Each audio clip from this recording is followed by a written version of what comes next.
this is where I see a lot of disputes. There's something wrong with the product and it wasn't addressed in the specifications, or there are no specifications really written down. And now we're going to have a fight about whether or not the customer has grounds to reject this product.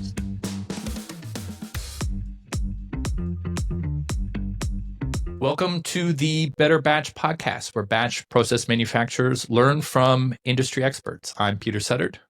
And I'm Alex Kobus. We're joined today by Lauren Handel with Handel Food Law. Lauren is an expert on food law and works with contract manufacturers and brands and helps them navigate the legal landscape. Welcome, Lauren. Thank you.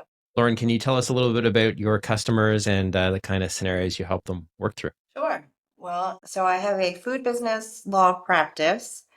All of my clients are in the food industry. Most of them are brand owners of packaged food and beverage products. Many of them use outside manufacturers, but I also represent other kinds of businesses. I do have some contract manufacturers as clients, also some wholesalers, importers, farmers, restaurants, and caterers.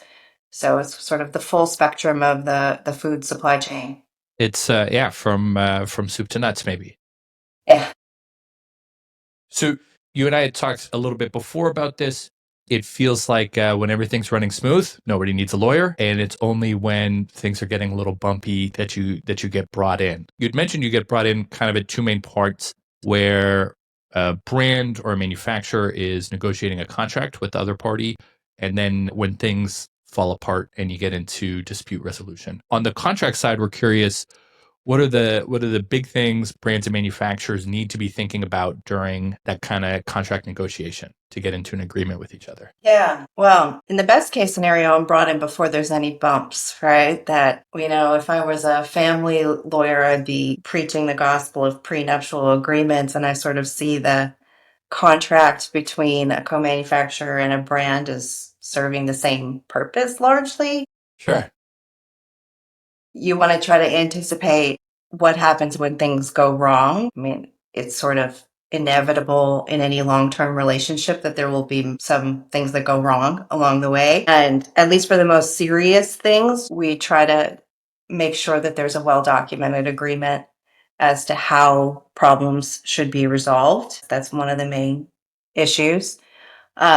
But then also just to make sure that it's really documented well what the expectations of the parties are, who's responsible for what. There's a lot of variation in co-manufacturer brand relationships in terms of allocation of responsibility for like ingredient sourcing, for example, and what the quality parameters are. And so part of what I'm doing is just making sure that we have a well-documented, very clear to understand agreement about the most important things, and then also address the what if things go wrong scenarios to make sure really both sides are protected and can feel good about entering this relationship. Awesome. And, we want to dive deep into that. Before we do, though, I just wanted to clarify. So you're specializing in food. Our listeners are across food, but also dietary supplements, pharma, cosmetics, personal care, paints and coatings, you name it if it's a batch process. You feel like what we're talking today is generalizable, across all of those verticals? I do, yeah. I mean, so my experience is limited to food, and I include supplements in that. So I am most familiar with manufacturers in that space and how those relationships work. And there are some unique things about food in terms of risk that probably don't apply to paint, for example. I mean, Yeah. we're not worried about pathogens, really, I don't think. Right. But in general, the law is the same. It's the same set of contract law that everyone learns in law school, and especially when it comes to sale of goods law under the Uniform Commercial Code. So that's the same regardless of the industry. Great. Okay, so let's at a high level, what are the big kind of pillars of this contract and agreement that should be between a brand and a co-packer, and then we'll start to kind of dig into the different facets here. Yeah.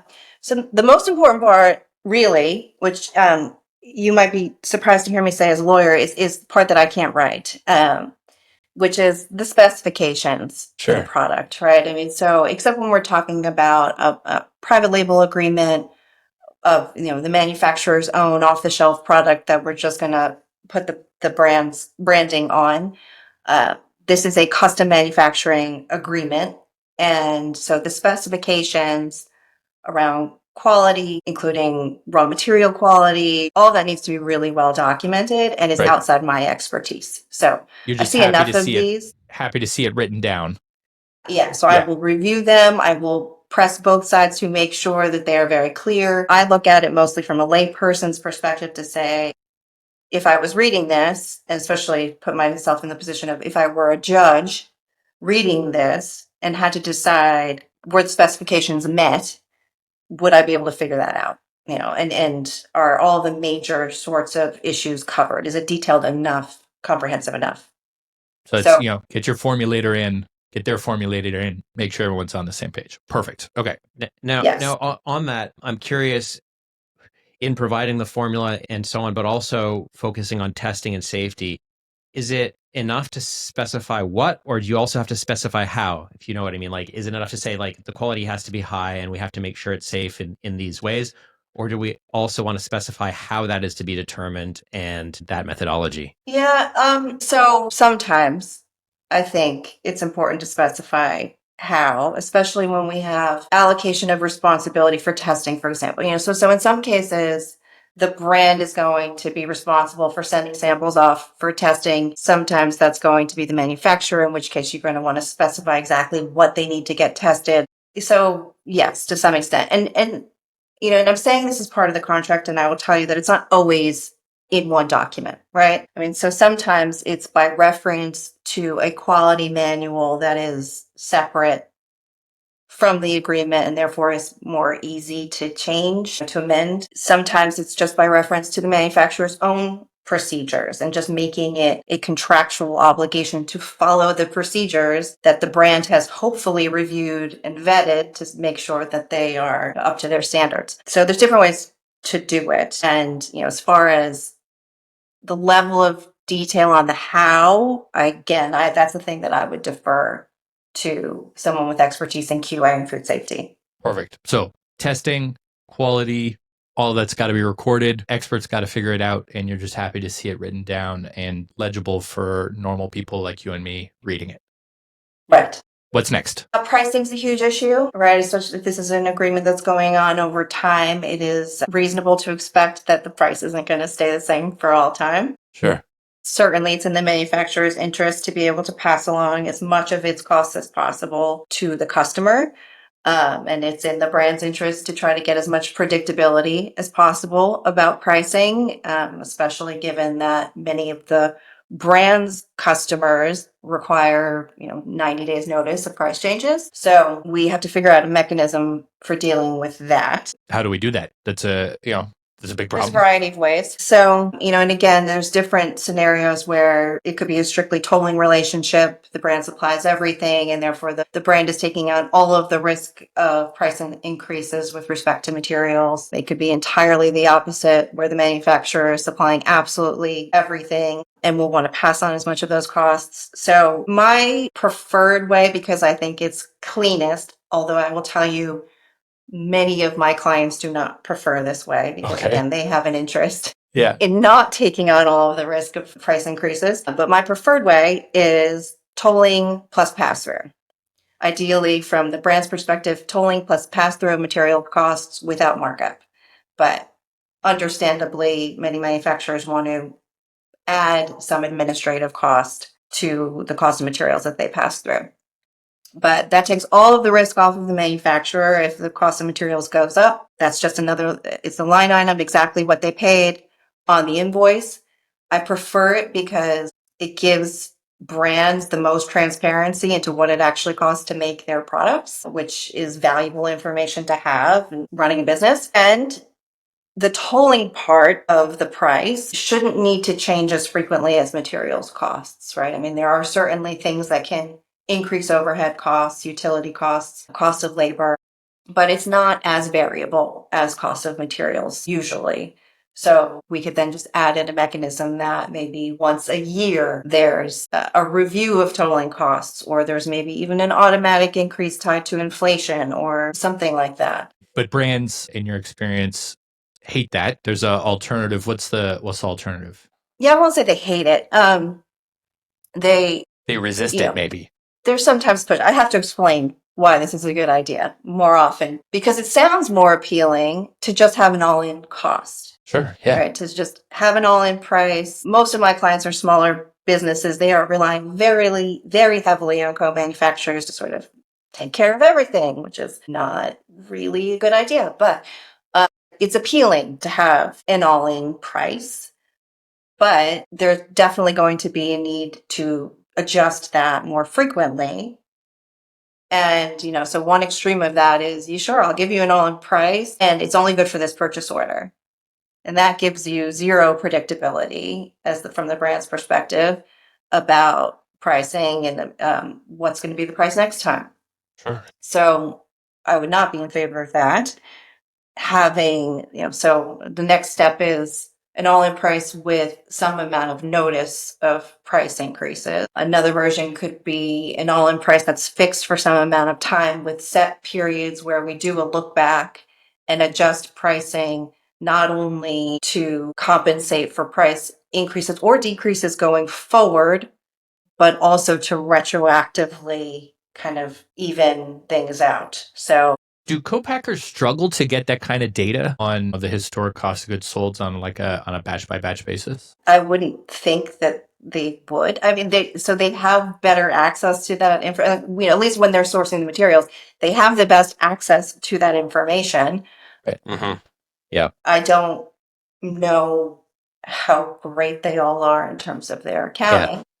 And do you see manufacturers committing to lead times and volumes as well in these contracts? Not often. Well, lead times, yes, sort of. Mm-hmm. That's more common. Well, because they can always put up their hand and say, well, the lead time got stretched because the raw material didn't come, right? They're going to have an argument that they shouldn't have to commit to the lead time, I imagine. But, Yeah, I mean, so it is more common for a manufacturer to commit to a lead time generally, at least to, yes, to accepting the order. Right. With the caveats that if there are things beyond their control, and that's understandable, right? If there's something beyond either party's control, they shouldn't be held responsible for it.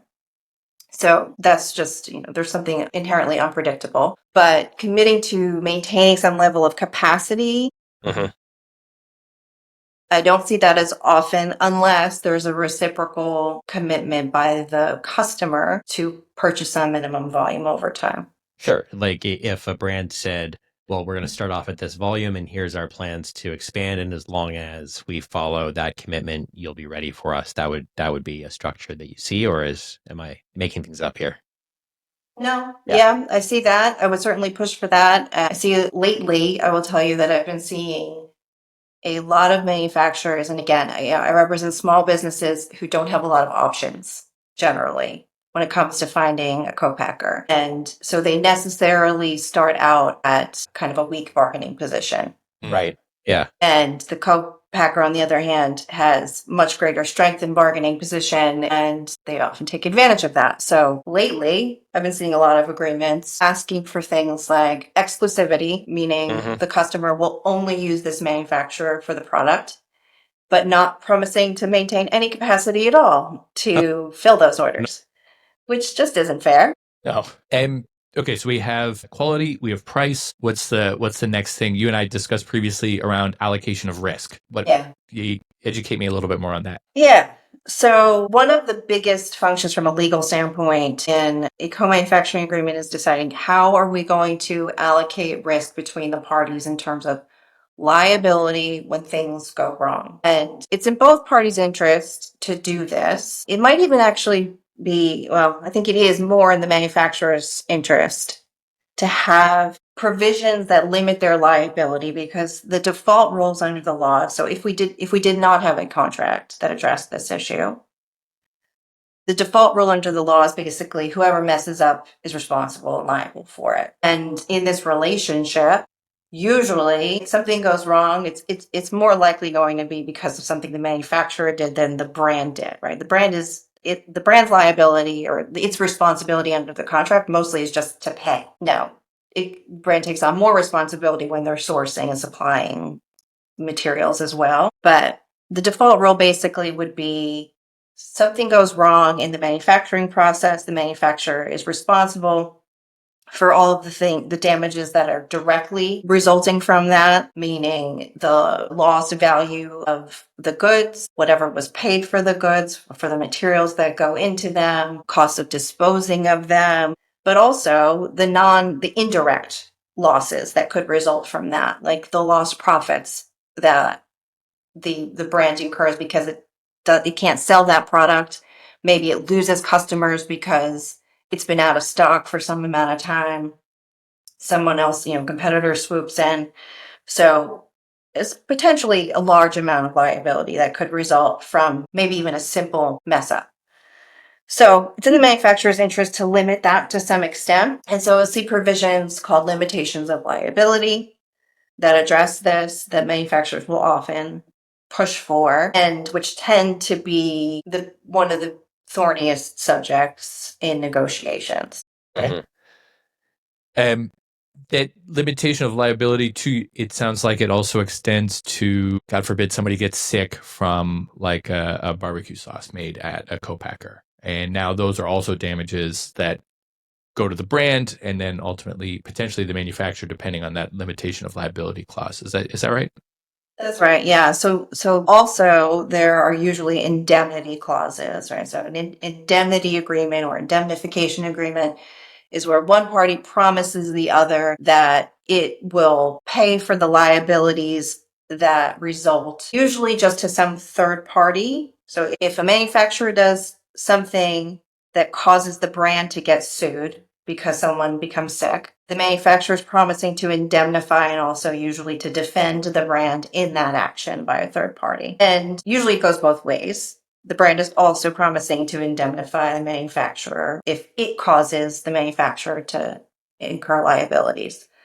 So that's usually in there. The limitation of liability clause can be written to limit that liability for third-party claims as well, or not. I will always try to exclude indemnification liability because otherwise it seems meaningless to promise to indemnify, but not to cover things like consequential damages, which is mostly what you're talking about when it's a third party claim. So yeah, there's a lot of different permutations and ways that you can expand or limit this clause, this limitation of liability. Sometimes it also includes a damages cap. So in addition to the idea that there are certain kinds of liability that a party will not be responsible for, like lost profits, consequential damages, punitive damages. In addition to that, there could just be a set cap, regardless of what sort of harm is caused. The most, usually just the manufacturer, will be responsible to pay is $1 million, or the total amount paid by the brand in the preceding 12 months or in the preceding 6 months, or just this particular order that's at issue that caused this problem. So what's your preferred way to set up this, or an equitable way to set up this kind of agreement between manufacturer and brand? So representing a brand, my preference is always going to be there's no limitation of liability. We just rely on the default rules under the law. But I understand that that those default rules are unfavorable to manufacturers, and particularly in an environment where there's not a whole lot of manufacturers willing to work with small brands. It is reasonable to ask for some limits of liability. I still think that there's a way to do it. Recognizing that we have insurance. Insurance is a way of allocating risk. And so I like to see insurance requirements in an agreement. And at least for claims that the insurance will pay, the limits of liability shouldn't apply. So if a manufacturer is able to insure against a risk, or if a brand is able to insure against the risk, we should rely on this insurance and not try to just avoid the liability entirely through the contract. And now, do we get into a negotiation about how much insurance the manufacturer should carry, or is there kind of some defaults to that? How would you approach that part? It's a subject of discussion, not nearly as much because it is fairly standard. Just I think because practically there's only certain kinds of insurance that are available, that's commercially available. to manufacturers and to brand owners. The dollar amounts of coverage, I mean, also pretty standard and just depend on the size of the business. Areas that are not as standard and worth talking about are recall liability insurance or product recall insurance, which is still not yet the norm, but a very good idea to have. Manufacturers' errors and omissions insurance is one that I routinely raise, and I'm not sure how common it is for manufacturers to have. That tends to Is there raise questions. like no push around this part because it's kind of an ignored part of the, like, if I didn't have a Lauren, I wouldn't know to ask around this kind of insurance piece, and I would know that maybe that's another way to do this kind of risk management that the limitation of liability is trying to assign. Is it just that people don't really get to that part of that discussion until it's well too late? You're asking why people don't talk about the insurance part very much? Yeah, you're saying that insurance is not very. You're saying Controversial. these. It's not very. What am I trying to say? I'm trying to say that the insurance parts are not being used a lot as a way to resolve this mechanism. Maybe I didn't understand that. I think insurance is relied on a lot. Okay. In practice, when there are claims, and I think it's pretty much expected, at least in the food industry, that everyone in the supply chain is supposed to have insurance, at least general liability and product liability insurance. It's, these other recall insurance, errors and omissions insurance, less common, also could be really valuable and important. But it's basically expected, I think, and the norm that agreements like this would require insurance. Right. Okay. The interaction with the limitation of liability is something that I don't think gets discussed as much or is thought about as much. And honestly, I'll just say that from my perspective, and I'm not often engaged in the direct conversations negotiating these agreements with the co-manufacturer unless they have a lawyer involved. I'm usually behind the scenes, and it's only when they want to bring their lawyer in or if they have an in-house lawyer where we can all talk together, where we have these conversations. And many of them don't have in-house lawyers and they don't want to get their lawyers involved. And so the communications that I see, the emails that get forwarded to me often suggest to me that whoever is negotiating this on behalf of the manufacturer is not getting legal advice and frankly doesn't really understand its own contract. No. Oh, no. So I think that, that's an issue, that there are lots of these agreements getting negotiated by people who don't fully understand what they're signing. Right. So circling back then, what do you feel are the most common points of dispute in the contract, and like what should both brands and manufacturers look to be negotiating on? Like what are the main topics that we've covered? The limitation on liability, we've talked about price, we've talked about quality. Is there anything else that's a big rock that should be looked for in the contract, fought over by the two parties before the agreement's signed? Yeah, so IP issues are big. I will say they're the most often fought over, other than the language is sometimes hard to get right. So intellectual property, meaning ownership and rights to use things like the recipes, manufacturing processes, procedures, trademarks. And usually, I think it's not actually controversial that the parties have a good sense of who owns what. And the problem is that the agreement doesn't necessarily reflect that well enough. So that's usually an area where I have to look at it closely, and the tension sometimes is finding the right dividing line between, especially when we're talking about things like manufacturing procedures. So many of my clients see their formula as, I'd say all of my clients see their formulas as trade secrets, as their own intellectual property. Some of them have proprietary methods or processes in the manufacturing process that they've developed. It could be certain temperature parameters, the exact order of steps. There's something unique about how they make their product that they also consider to be their intellectual property and they need to protect. Manufacturers, understandably, have their own ownership and trade secrets in how they've set up their plant, how they operate their plant, the manufacturing processes that they've developed over time, their know-how. And so finding a way to parse those things without overstepping by either party can be a little bit tricky. Well, yeah, and I mean, I can imagine a situation. Maybe it's one thing if the brand comes to the contract manufacturer with a complete formula and all the steps and exactly how it works. But I'm imagining a situation where, as things start up and get rolling, the manufacturer makes recommendation. Hey, look, it's not running as smoothly. Here's a tweak we recommend, and it starts to evolve. And you've got the R&D or the formulator on the manufacturer side contributing and deeply understanding how the formula works. And then, so what happens?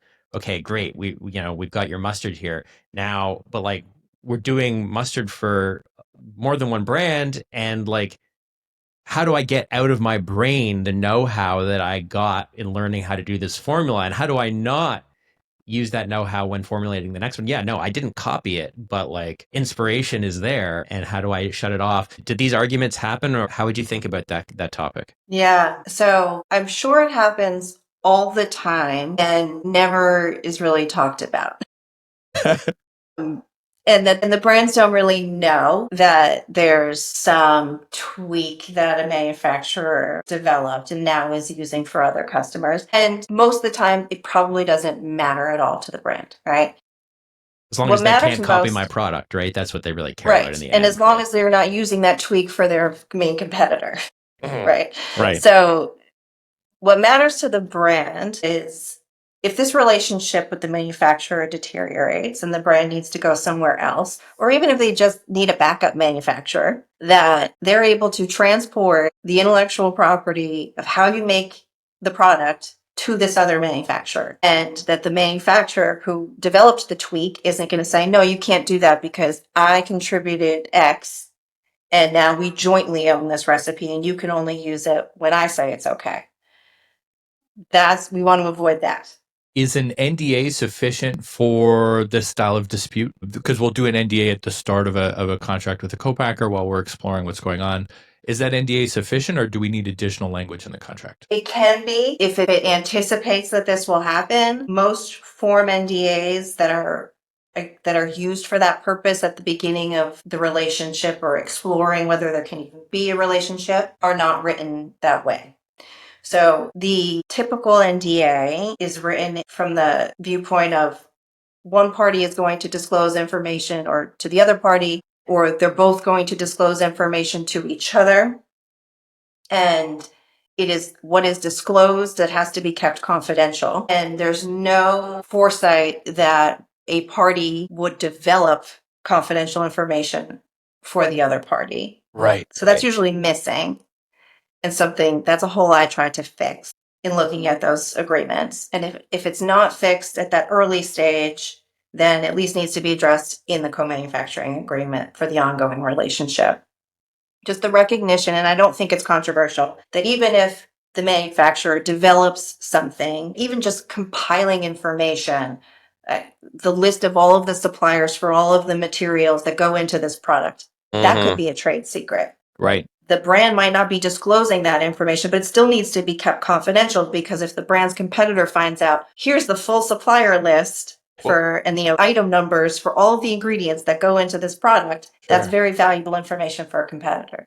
Well, and it's interesting what you just said about, well, if, particularly we don't want this information to get into the hands of our competitor who may also be working with the contract manufacturer. And, it strikes me there's a real fog of war here, because I'm aware of the fact that, so in the general public, right, people tend to not be aware of the fact that most brands are using contract manufacturers, and most brands want to kind of present this image of like, well, we're making it ourselves.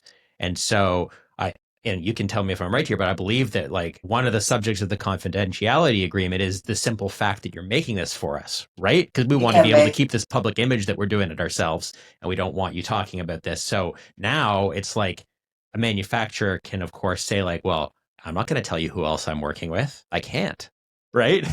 And so you have this whole thing like, well, if I guess what I'm coming around to, like both with this and with the formulas, is like, how much protection can brands really have, right?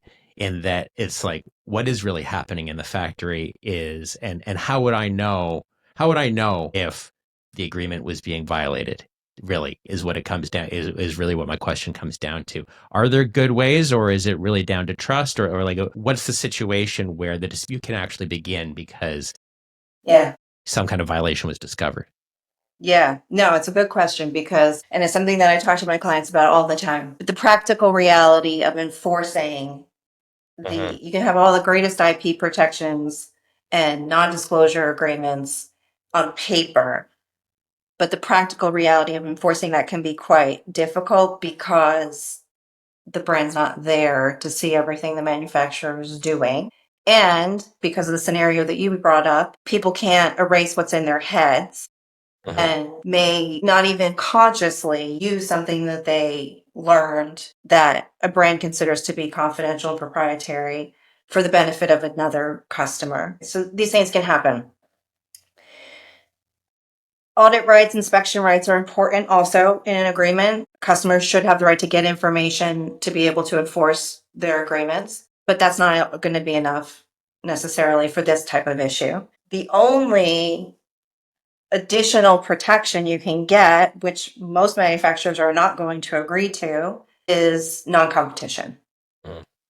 So it's sort of the belt and suspenders approach that if you can remove the opportunity for the manufacturer to use this information for the benefit of a competitor by prohibiting them from competing, then that gives added protection. You'd have to be a pretty big brand with a pretty big paycheck, I guess, to incentivize that. Either with the big or novel, right? unique, So right?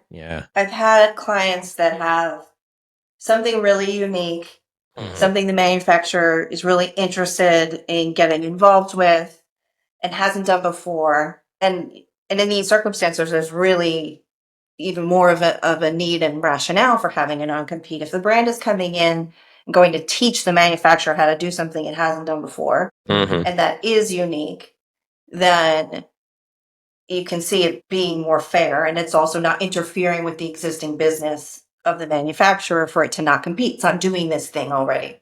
Absolutely. So that's the kind of circumstance where I've seen it most often. And that actually sparks an interesting tangent, I think, where we do come in as a brand with something unique, and hey, manufacturer, we need this, $200,000 piece of equipment in order to execute the process. How does that tend to get woven into agreements if a new asset of some kind or a new capability needs to be added at the manufacturer that's going to have like this big fixed cost? How do they tend to share that cost over time? I'm curious how that's, how you've seen that structured. Yeah. Well, so I think the cleanest way is the manufacturer makes the investment and the customer essentially pays it off through a commitment to purchase a certain amount over time, possibly at a higher price for that period of time. So it's sort of a paid loan. off. Yeah. Until it's paid off or it's, maybe not paid off entirely, but it's a shared cost, right? I think that's the cleanest. I really don't like, but I have done situations where the brand owns that equipment. Right. I don't like it because you're not there to operate it, to take care of it, right? Yeah. And it's also a little bit more complicated to protect if the manufacturer runs into financial difficulties, and there are banks that have liens on everything that's in the plant. Correct. It can be done, but it's more tricky. Speaking conversely, though, in the first example where the manufacturer owns it and it's, just the brand commits to a volume over time and pays for it in that way, speaking from the perspective of the brand, I would want to look at it and say like, okay, but if you go out of business, I'm going to be on the hook for this. And so now I want to see your financials. And so now all of a sudden, as the manufacturer, I need a much closer view of, to gain confidence that I'm not going to lose my investment in the piece of equipment. So I'd imagine it's interesting in that regard around how can the manufacturer get the confidence that they're going to finally get that money back. Yeah, certainly they're taking a risk. The brand's also taking a risk. It's a good idea for both parties to do some due diligence on each other and their resources. Okay, so we talked about quality, price, allocation of risk, IP, audit rights. Is there anything else we should talk about before we talk about mechanisms for dispute resolution? Because that's a good one to finish on as we ask you about after the contract's up and running. So other than mechanisms for dispute resolution, what else is there?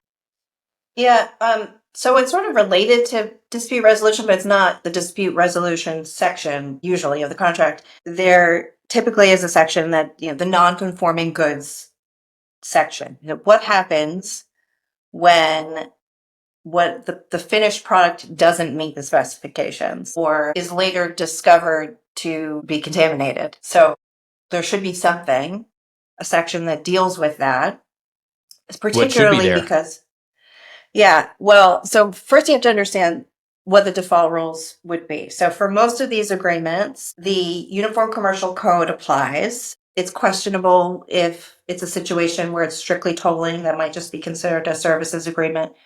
But even then, courts will often look to the Uniform Commercial Code to decide how to deal with this sort of situation because it's very nicely spelled out. Okay. But those default rules don't necessarily work very well for this custom manufacturing scenario. The default rule would be if there's anything wrong, even the smallest thing, there's a requirement of perfect tender, it's called, meaning you have to perfectly conform to the specifications. And if you don't, the buyer gets to reject the entire order. The manufacturer has to take it back, and then it owns it. So that kind of doesn't work for either party. Right. Because if my brand is on a product and it doesn't meet my specification, I don't want the manufacturer selling it.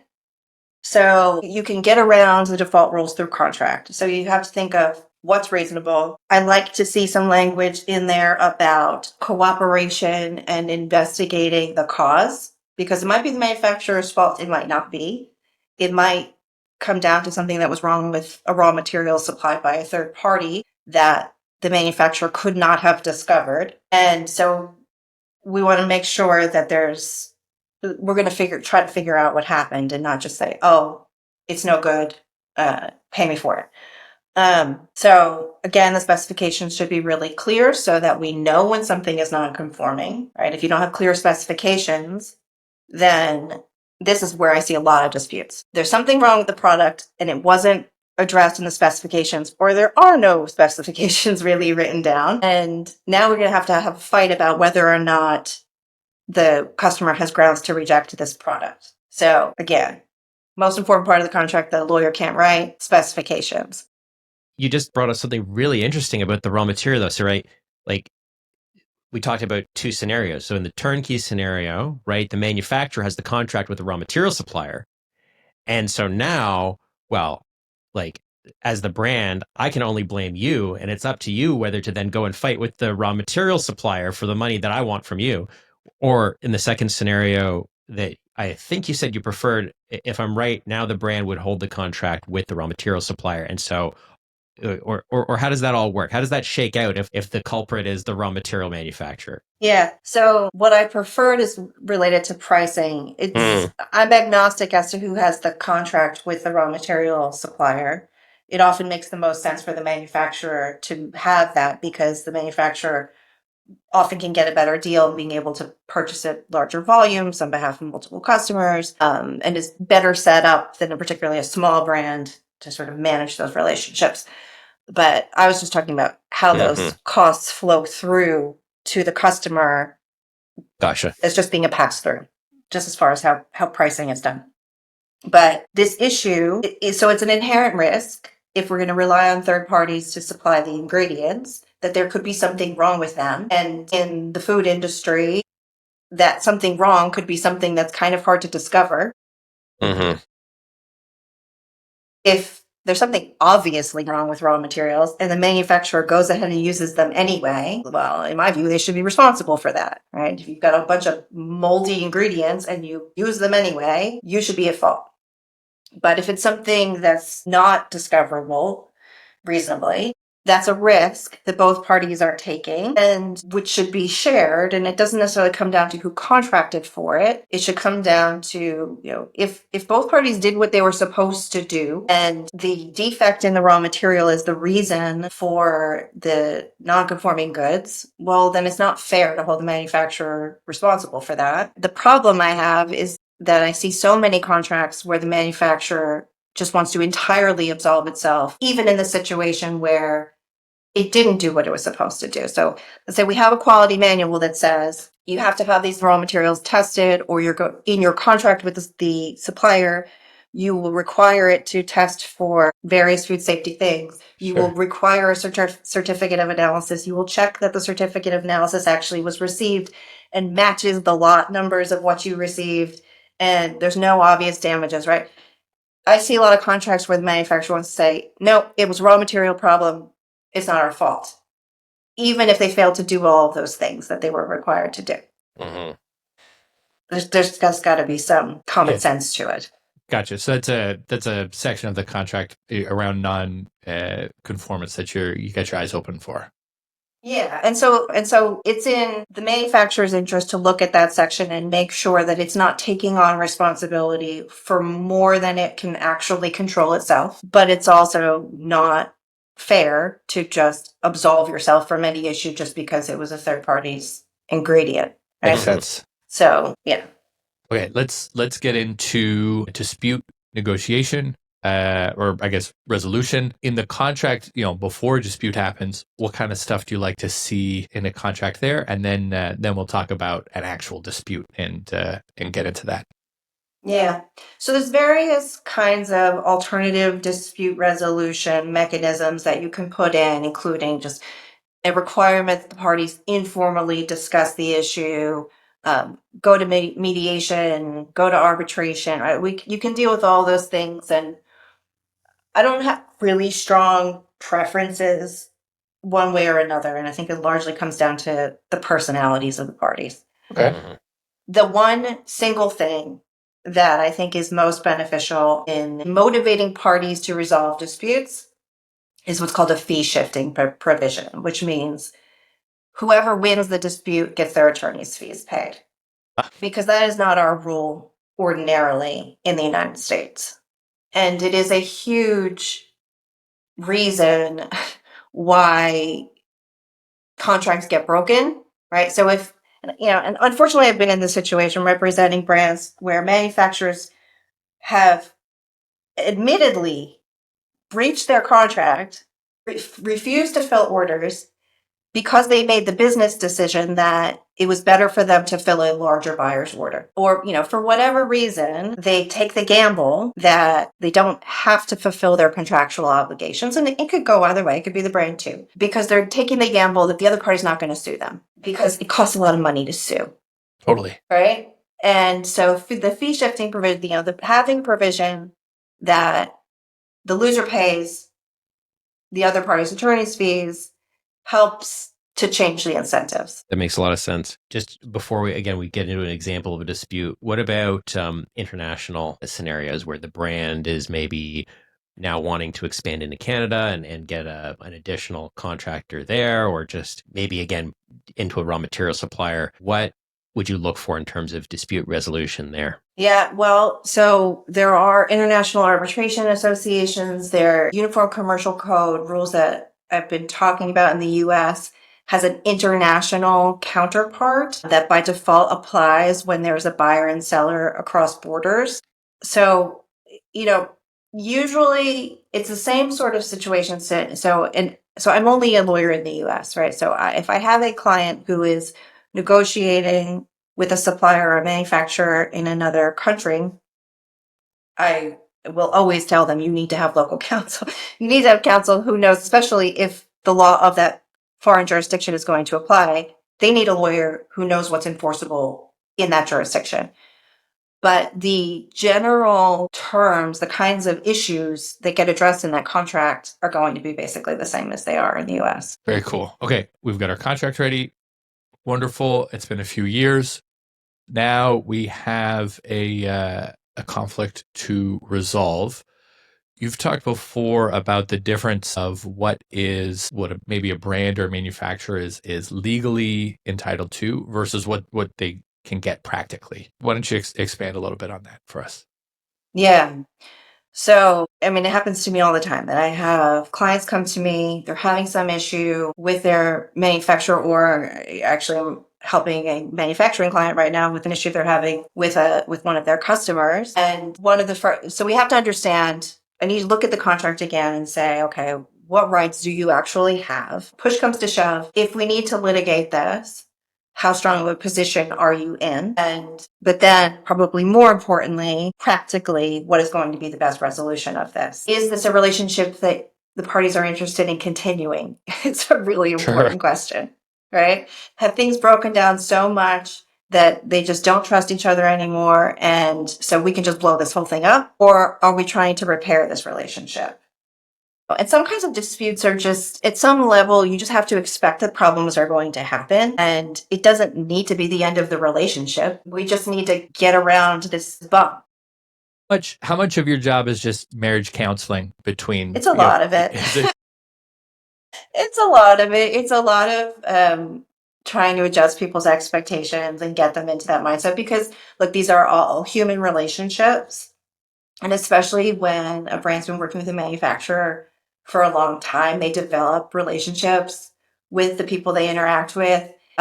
So feelings can be hurt in all of this too, right? And also with most of my clients being smaller businesses that are still founder owned, like there could be a lot of passion about it too, and possibly blowing things out of proportion that might not end up being a big deal to your business, but, things just didn't work out quite the right way. But so yes, a lot of the counselor role of lawyers is one that I take very seriously. But, so you have to think about, okay, what situation are you in? Practically, there might be a dispute, but you need to get a product. Like, you have orders to fill. So how do we move forward?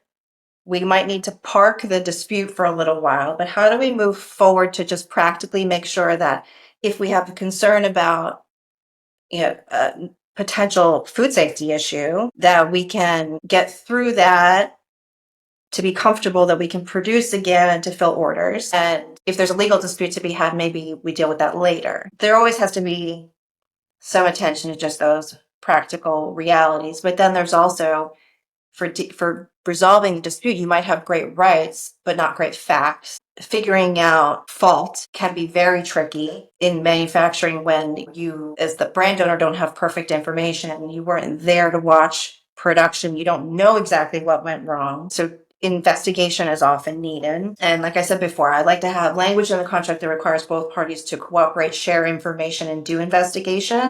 But depending on the issue, it's often necessary for the brand to hire outside consultants to help with investigation and figure out what went wrong. So, and those things can take time, and you have to try to deal with the immediate practical needs too of just running a business. Yeah. And so thinking about quality, and especially if something's a safety concern, and the scenario nobody wants where somebody's hurt, by a product. So we talked about who's liable, right, in the event of a lawsuit here, and that comes down to the contract. But are there any responsibilities the brand holds or the manufacturer holds that, like, outside of that contract, right? Like, or Sure. like from the brand side, like, can I say, like, well, look, the contract said they were responsible for the quality, and that's it, No. right? Yeah. Right. So when third parties are injured, the law is available to them. They don't care what your contract was, right? Right. The contract will come into play in the dispute between the manufacturer and the brand owner over who ultimately has to pay for all of that, Mm-hmm. or between their insurance companies over who's going to pay for that. But under the law, anyone in the supply chain of a defective product that ends up injuring someone is responsible and can be held strictly liable. So the brand owner, even if they didn't supply any of the materials even if they didn't design the product, even if they entirely hired this manufacturer to design the product, Sure. just by virtue of having sold that product, can be held strictly liable, meaning it doesn't matter what their fault was. You sold a defective product, you can bear 100% of the liability. Now, you may have a right to sue upstream suppliers to indemnify you for whatever liability you end up incurring, but the injured party doesn't need to worry about that. It's not their problem. And then kind of related question there, we talked before about damages that might be damage to the brand image or a lost opportunity or a competitor coming in. How do those get quantified? How do you actually assign a dollar amount to those? And how does that shake out in a practical perspective? Yeah. So this is the kind of issue that I see most often. I mean, thankfully, I guess, it's not the most common thing that we've got an issue that people are potentially going to get sick or die, right? Yes. The vast majority of the problems are there's something not quite right about the product. It doesn't taste right, and we can't sell it because it tastes gross. Right. But it's not going to make anybody sick, and it's not illegal to sell. So how do we deal with that? And maybe we realized after some people, posted on Instagram that Exactly. it was gross. Yeah. And cause some reputational harm. That's right. Right. Yeah. So there's the direct damages, which can be pretty easy to quantify. It's, what was the cost of this product? So what was paid for the materials? What was paid to the manufacturer? What was paid to store and to ship it? The cost of buying it back. If it's already in the marketplace and you have to buy it back from distributors and retailers, what's the cost of that? And the cost of, administratively dealing with all of that. You can put numbers on all of that. The reputational harm, lost profits in the sense of lost opportunities can be much harder to establish, and really would be very hard to prove if you had to prove it at a trial. You would basically need to be able to show that you had concrete opportunities that were missed, purchase orders for specific dollar amounts that you could not fill, promises to place future orders that you could not meet, that kind of thing. That ties back to the facts thing before, kind of on the other side, right? Where it's difficult for a brand to get facts in the facility about what went wrong. And it's difficult for them to bring facts about actual harms that they incurred if something went wrong. Yes. That's interesting. Cool. Well, you've been very generous with your time. I have maybe one last question for you. Okay. Which is, do you have any maybe concrete stories you can share? Any messy story or train wreck that we can hear about that's going to kind of bring the discussion to life here with a specific example that we can dig into? Yeah, well, so when I litigated, I don't do much litigation anymore. I try to help clients avoid litigation as much as possible. But I litigated a case on behalf of a brand owner against their former manufacturer and their former distributor. It was partly about breach of contract, but it was mostly about infringement of intellectual property. But the way that all unfolded is a kind of a good lesson and it certainly is something I think about all the time. So it was a long-term relationship between the manufacturer and the brand, and it was falling apart. And the brand was seeing quality problems increasing and rejecting product for that reason. And the manufacturer was left with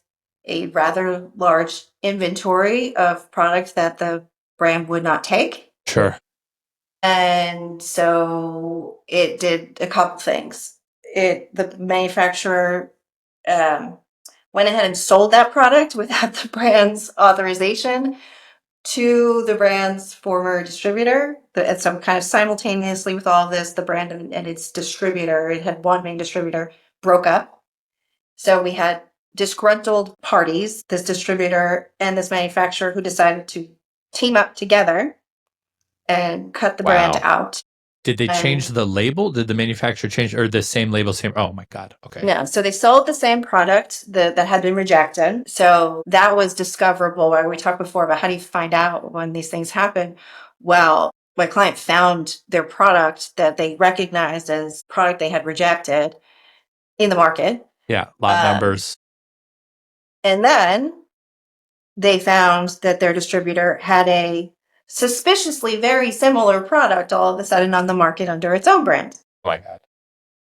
and was able to actually get some inside information. Again, getting back to how do you find these things out, that they were working together. And then we brought the lawsuit, and through discovery found that the main product development person at the manufacturer had been directly involved in the development of the formula for the competitor product, which was in fact extremely similar. And, he didn't think he did anything wrong. And I believe that, but he had. And that's what the jury found. So my Sorry, client won this case. Side question there. Was that formulator then held accountable from the context of the No, law, or it's the company only that's it was the entity company. at stake? Okay. Right. Yeah, got he it. wasn't Yeah. he wasn't personally liable, but Got it. yeah. So the company was held liable with a judgment against both the manufacturer and the distributor for breach of contract. Actually was a non-competition provision in the contract that the jury found was violated. Breach of confidentiality also, misappropriation of trade secrets, and trademark counterfeiting. It's a whole list. Wow. Yeah. Well, congratulations, Lauren, on the well-earned victory. Thank you. But Lauren, yeah, thank you that so- was an unusual circumstance where there were facts available that might not otherwise have been available. Yeah. Yeah, that's great. Lauren, thank you so much for joining us today. It was wonderful having you. I learned a lot, and I'm sure everybody else did too. So thanks for being with us. Thank you, Yeah, Lauren. thanks for having me. Appreciate it. Thanks for watching the Better Batch podcast. We're so happy you could join us. If you've got idea for show ideas or you just want to improve your manufacturing, reach out to us and we'd love to hear from you.